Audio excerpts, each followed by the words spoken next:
Jadi kalau studi Islam itu sumbernya ya Quran. Quran dengan hadis. Itu mengacu kepada sabda Rasulullah, taraktu fikum amroini. Aku tinggalkan kepada kamu dua perkara, ma in tamassaktum bihima lan tadillu abada. Aku tinggalkan kepada kamu dua perkara, jika kamu berpegang pada keduanya, niscaya kamu tidak akan tersesat abada selamanya. Yang bisa ditembak dengan abadi. Nah itu yang nomor dua itu adalah syariah. Nah syariah itu adalah hubungan manusia dengan manusia yang diatur oleh Quran, juga hubungan manusia dengan Allah yang disebut qablum minallah.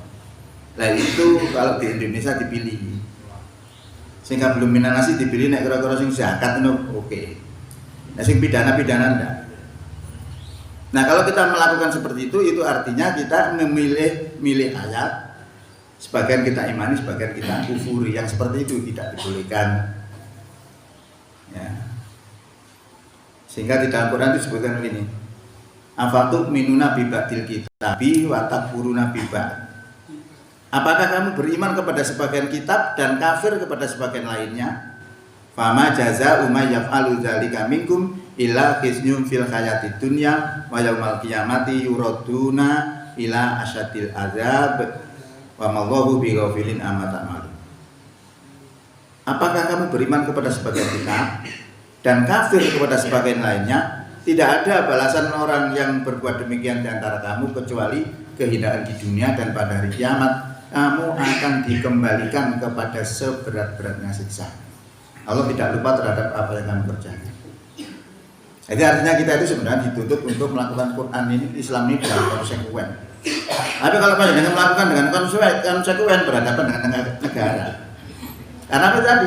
Belum minannasnya termasuk pidana, termasuk milik pimpinan. Semua diatur oleh Allah di sini. Nah di sini yang biasanya kita itu kurang. Makanya kita itu kadang-kadang nggak punya hidroh kepada Islam karena apa? Paham keagamaan kita hanya meliputi syahadat, sholat, zakat, puasa, haji saja. Yang lainnya tidak. Sampai yang kemarin itu imamnya Istiqlal yang orang Kristen datang, siapa namanya? Paus Markus ataupun jeneng lali. Pokoknya itu ya. Ini dilulukan, dicium tangannya, dicium kepalanya.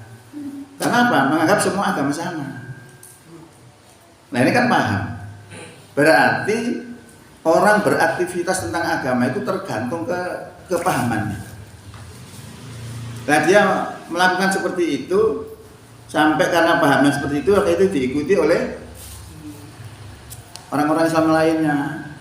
Misa melo, ya di situ minta doa kepada Paus tadi. Sampai anak Nadiem Makarim itu baptis saya. Kayak Paus itu. Karena apa, memang Nadiem Makarim itu bojone itu Nasrani. Dia Islam gak jelas, mungkin ya KTP kira-kira gitu guys. Nah itu karena paham. Lah dia mengacu begini ayatnya. Nah sering saya baca juga.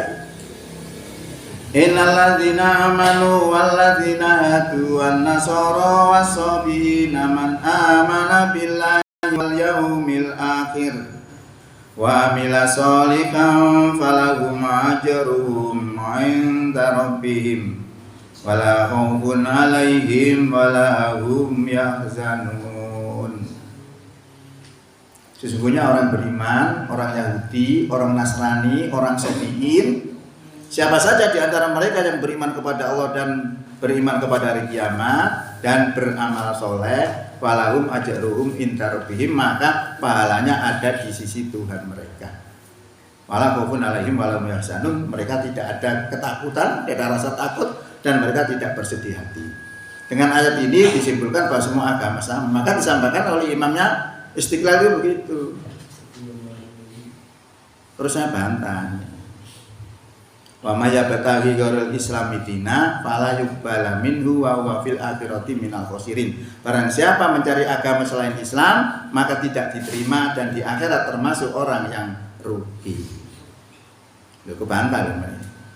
Gak terima dibantah mana. Karena saya. Iya nek sampeyan artekno Islam sebagai agama. Nah, Islam diartikan ketundukan kepada Allah ya tidak bertentangan. Sesungguhnya orang mencari agama selain agama yang tunduk kepada Allah, maka tidak diterima. Nah, akhirnya berarti benar pendapatnya dia. Kira-kira yang apa? Dia tidak dibantah. Nah, bantah Quran aja dibantah mana? Ya kalau bantah malih. Nah, laqad kafara ladina qalu innallaha salisu salasa. Sungguh telah kafirlah orang yang mengatakan bahwa Allah adalah salah satu dari yang tiga. Siapa yang mendoktrin Allah salah satu dari yang tiga Tuhan itu? Nasrani. Dikatakan oleh Allah kafir. Loh sing ayat tadi kan tidak.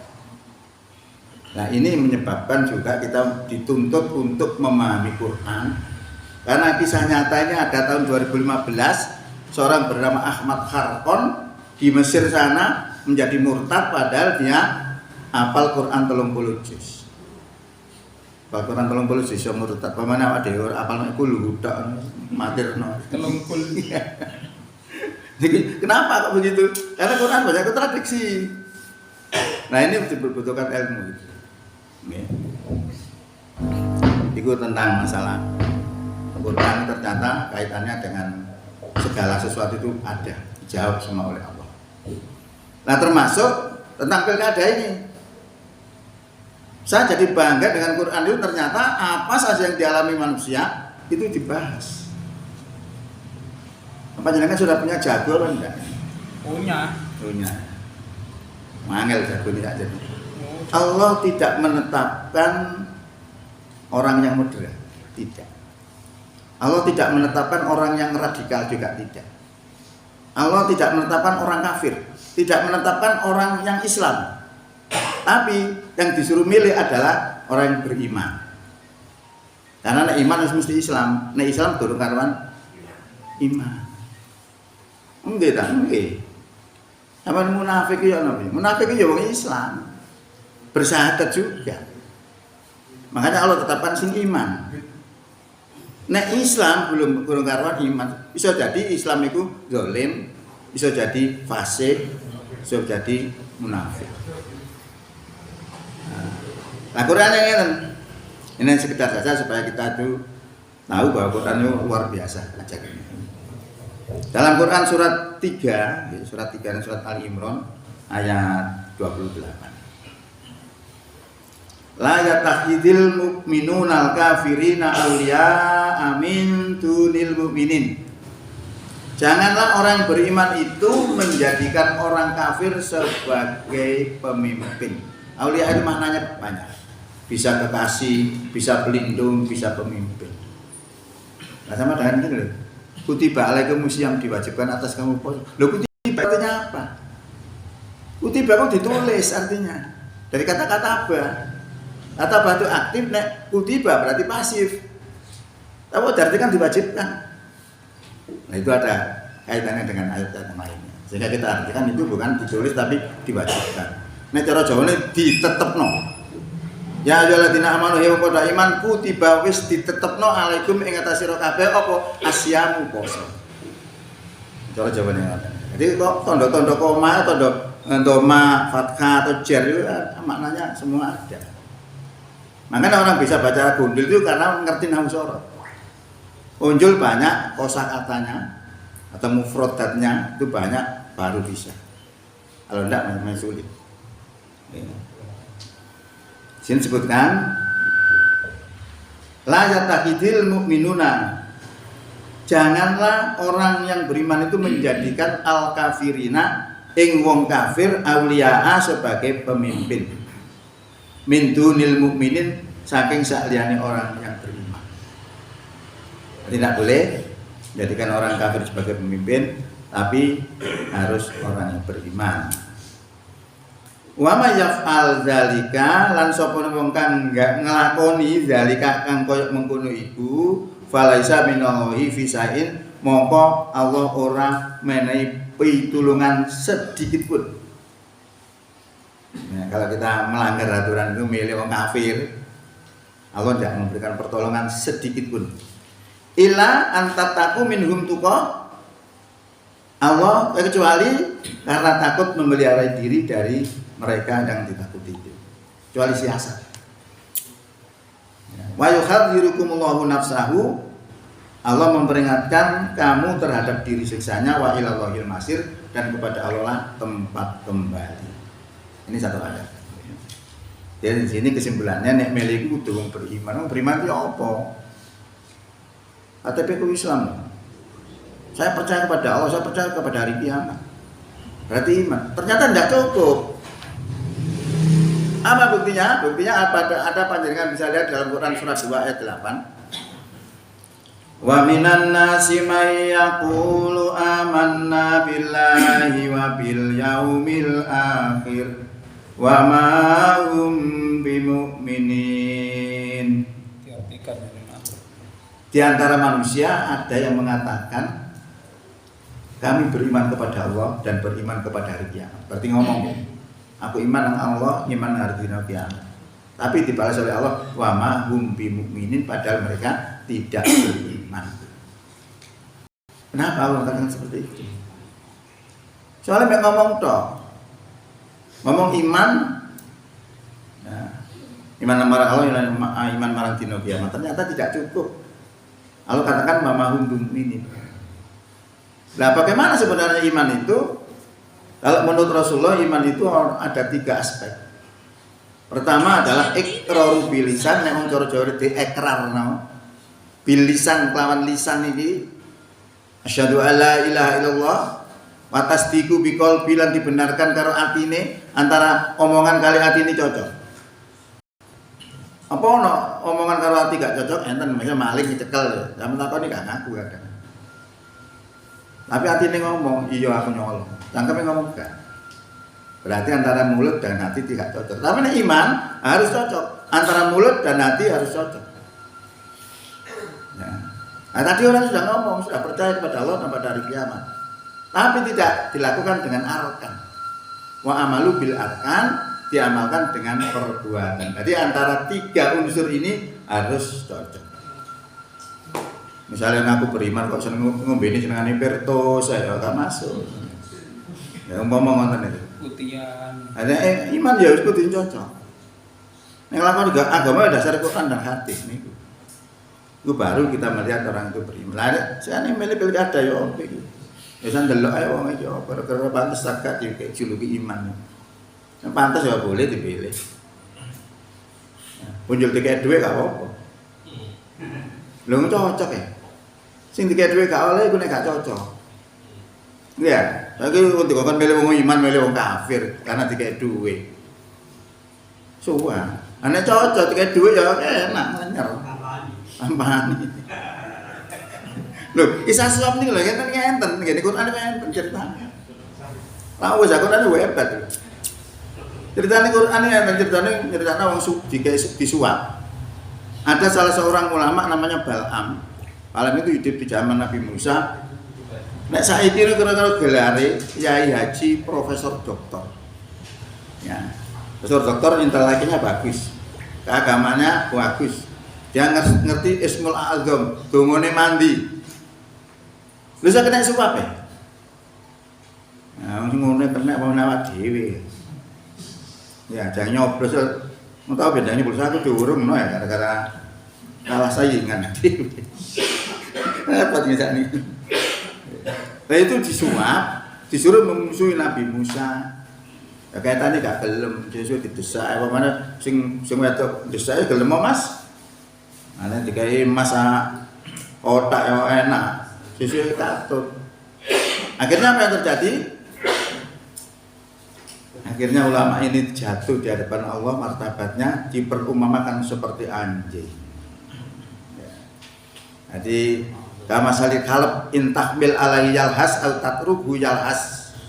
Perumpamaan mereka seperti anjing, kamu biarkan anjing itu akan menjulurkan lidahnya, kamu halau pun juga akan menjulurkan lidahnya. Faksusil kososo mongko cerita itu la'alakum yatafakarun, agar mereka menjadikan pelajaran. Oke, banyak kepingin terus ceritanya itu banyak lihat dalam Quran surat 7 ayat 175 dan 176. Oke. menceritakan. Men iku nek carane wong nek awak dhewe memang aku beriman, ya jangan milih orang kafir. Orang beriman. Oh, saya tuh pernah didatangi tim sukses Bu Wita. Pendukung karepe. Ya enggak apa-apa saya dukung, asal jangan merusak Islam. Dan perhatikan Muhammadiyah. Itu syarat saya. Nah, merusak Islam itu banyak. Sekarang ini misalnya lewat toleransi. Seperti kemarin Paus datang kan karena toleransi. Orang Islam toleransi. Padahal tidak boleh. Toleransi itu sudah ada mulai zaman Nabi. Ditamari, Muhammad, ayo toleransi. Engko sedina aku nyembah Tuhanmu, sedina kamu menyembah Tuhanku. Turun surat Al-Kafirun. Jadi batasan masalah ubudiah tidak boleh. Nah, ini masalah hubungan bisa, asal orang itu tidak memusuhi orang yang beriman. Karena orang kafir itu ada dua, ada kafir harbi, kafir yang boleh diperangi, dan ada kafir zimmi, kafir yang pasif. Nah ini biasa dimanfaatkan oleh orang-orang yang radikal, yang katakan aku ya tidak radikal padahal saja yoga. Ngomongnya karena nggak ngerti radikal itu. Nah, lantas dia memakai ayat ini, orang kafir hartanya jadi halal, boleh diambil, boleh dindet, boleh dirampok. Itu paham mereka. Nah seperti Al Zaitun, ya begitu. Mereka kelompok kafir. Kita juga anggap kafir juga. Nah di Muhammadiyah kan tidak. Muhammadiyah nek gak podo ya gak apa-apa. Lana amaluna walakum amalukum. Karena orang yang sudah memberikan fatwa itu nek bener bijine loro, nek salah bijine siji. Tapi sudah mencapai derajat boleh berfatwa. Harus menguasai Quran, menguasai hadis, menguasai ulumul Qurannya kayak apa. Gitu kan. Itu terkait dengan masalah milih pemimpin. Nah ini kembali. Kalau kita memilih pemimpin itu kemudian menjadikan orang kafir sebagai pemimpin, itu bisa jatuh pada kemunafikan. Apa kemunafikannya? Orang munafik itu orang Islam berada di tengah-tengah, tidak masuk kelompok iman, tidak masuk kelompok kafir. Muzabdzabina baina dzalik, berada di antara yang demikian. La ilaha ula'i wa la ilaha ula'. Tidak masuk kelompok kafir, tidak masuk kelompok beriman. Banyak orang menginginkan ini, padahal itu adalah munafik. Lah munafik itu akan mendapatkan tempat di neraka paling bawah. Innal munafiqina fid darkil asfali minan nar. Sesungguhnya orang-orang munafik itu berada di dasar neraka paling bawah. Nah ini saya kutip di dalam Quran surat 4 ayat 138 dan 139. Bunyinya gini. Wa basyiril ladzina amanu wa basyiril munafiqina bi anna lahum adzaban alima. Lan wenono kabar bebunga marang wong munafik bi annalahum ing yen to kanggo dheweke kabeh wong munafik iku mau adzaban alima, siksa sing banget larane. Akan berapa nek cara bahasa Indonesia siksa yang pedih. Nggih. Jadi siksa yang pedih dikatakan kabar gembira ya apa ini. Berilah kabar gembira bahwa sesungguhnya mereka itu akan mendapatkan siksa yang pedih. Siapa yang dimaksud orang munafik di sini? Dilanjutkan di sini alladzina yattakhidunal kafirina auliya. Yaitu orang yang menjadikan orang kafir sebagai pemimpin. Loh, gara-gara itu tuh kita bisa jadi munafik. Nah, kalau kita sudah pegang akidah ini, masih disokok kuat. Nek gak masuk, gak diterima. Nah, cocok dengan kriteria diterima aja. Kan itu namanya hadiah, bukan suap. Nek suap itu gak cocok, dikasih duit gelem, iku jenenge suap. Nah, nek masuk pas cocok kriteria iman ya sudah. Sangoni ya mau kok ndak apa-apa. Harus bedakan tipis loh. Harus begitu. Ya. Kalau kita misalnya ngambil gaib, ada duit ya. Nyopet, ya ada duit. Ada duit. Nyopet gak iloh. Nek nyambut gawe sing normal iloh. Padha kali niku padha. Iku padha oleh duwike. Tapi siji masalah lah itu.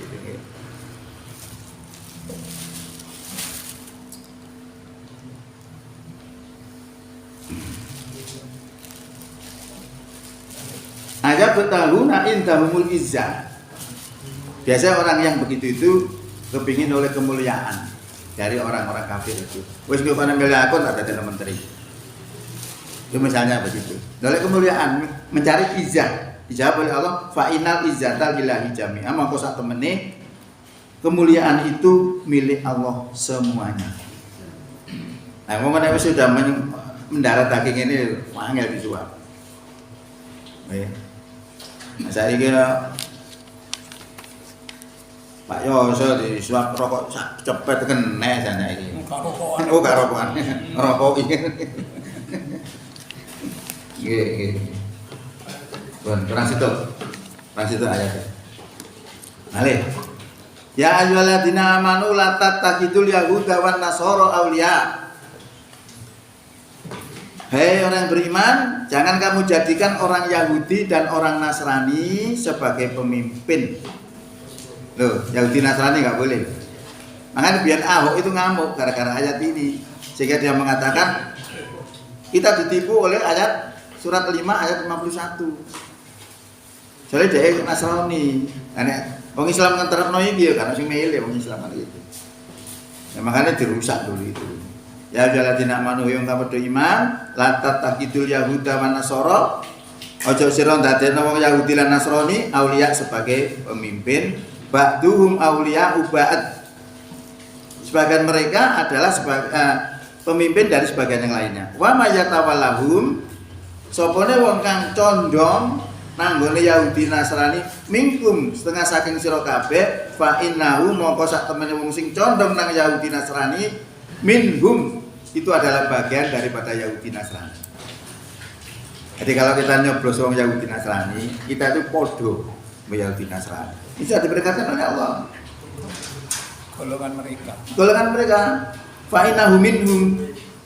Innallaha la yahdil qaumat dzalimin. Sak temene Allah ora mari pitutuh marang kaum kang zalim. Ini sekedar jawaban Quran terkait dengan pilkada. Berarti Islam itu tidak bisa lepas dari politik. Karena milih pemimpin itu wilayah politik. Nah terus supaya umat Islam jadi lemah, ojo ada yang malah politik. Politik itu kotor. Kan begitu ya. Banyak itu sebenarnya trik-trik untuk melemahkan umat Islam supaya tidak mencampuri politik.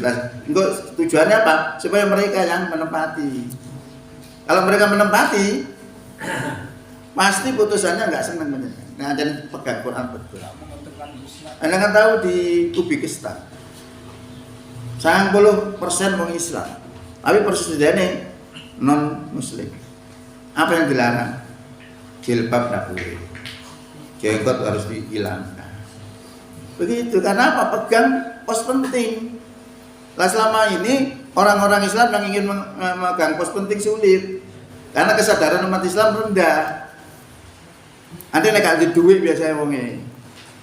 Jadi wong api-api teman ganti duit. Sing duit kok gak jelas. Nah, itu sing menang sing duit. Sing duit kadang gak menang apa mana? Ganti duit. Ini coba kalau kita punya kesadaran politik, oh gampang. Kita itu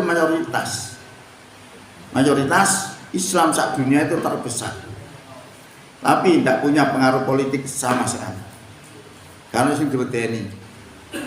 Ya. Karena apa? Semangat juang kita itu tidak ada. Nah kalau sudah semangat juang tidak ada, maka Allah akan cabut rasa takut pada orang-orang kafir itu. Mana orang kafir kendel-kendel. Itu ya, jadi seperti itu. Innallaha la yahdil qaumat dzalimin. Sakjane Allah ora marai pitutuh marang wong kang zalim. Bon, saniki kita lihat bagaimana pandangan Muhammadiyah terhadap politik. Saya ngerti kok apa.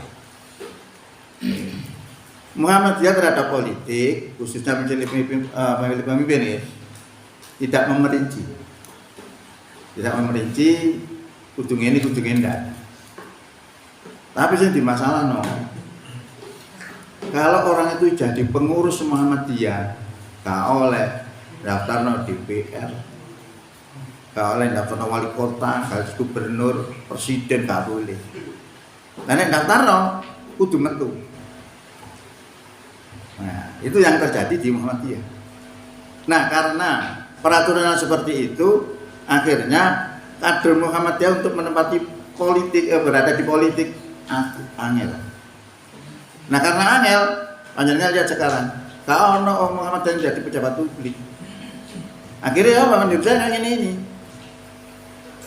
Ono bisa jadi satu, mau ngajir tok. Nggak ada menteri. Pose gak penting duwe titik.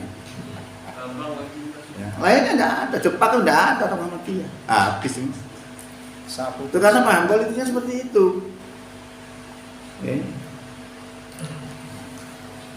Nah, yang seperti itu akhirnya berakibat seperti dampaknya sampai sekarang ini. Nah, kesadaran kita juga sulit. Tentu saja saya ini kemarin kan daftar. Aku roh iku lho cek wong PDN.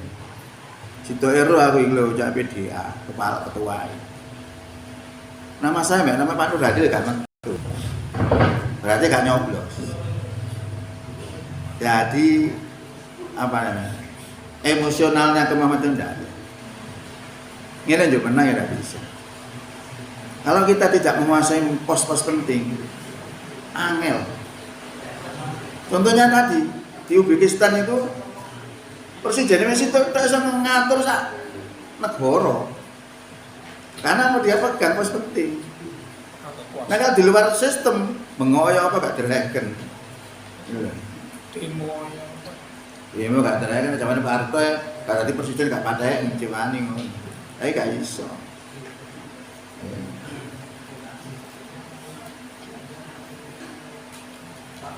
Nah, pentingnya kita punya kader di pemerintahan. Panjenengan tahu di Bojonegoro. Bojonegoro itu dibandingkan dengan Mojokerto, Muhammadiyah Muhammad. Di Bojonegoro itu punya pabrik roti, punya toko roti, punya properti, punya peternakan, punya pom bensin itu 2. So, oke. Kok di pom bensin barang? Gak gampang buat pom bensin itu. Masih punya duit. Ketika izin wali kota itu buka tingkat apa? Ternyata kenapa kok gampang? Sing tadi bupati nih soalnya wong Muhammadiyah. Coba gak ngomong itu gak hati. Ini pentingnya harus kader-kader Muhammadiyah itu ada. Makanya bolo dia Muhammadiyah mencalonkan itu didukung, jangan dimusuhi. Lalu saya udah ada yang musuhi ya, baru melok ngono. Ya apa sih ada ngomong juga paham. Nah kemudian yang terakhir ini ada perubahan. Perubahannya begini. Sing sapa dadi pengurus Muhammadiyah, sing asale gak oleh nyalonno, sekarang boleh. Engko nek wis dadi keluar. Nek gak dadi oleh balik. Oh. Iso satu lodong titik ya nih, masing mau. Akhirnya dibolehkan cuma dengan syarat dulu. Ganggu konsentrasi nih ya. Mas Harun. Ya gak apa-apa. Misalnya bener-bener sama.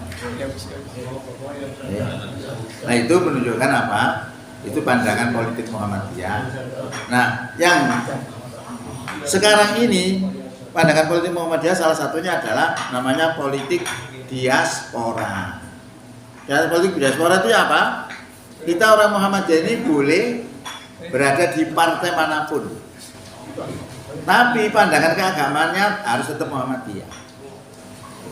Apakah ada di partai yang tidak membolehkan? Ada. Kata sebut partai, ada partai itu begitu. Mau contoh ya, hari raya menetapkan Selasa misalnya. Tapi partai itu juga berpikir tentang agama. Dia nggak mau nurut Muhammadiyah, dia menetapkan hari Rebu misalnya. Nah yang partai seperti itu tidak boleh diberi akses untuk berdakwah di aumnya Muhammadiyah. Oke, seperti itu. Pun, kan ini bicara masalah Maulud Nabi. Oke, kita pacaran di sini.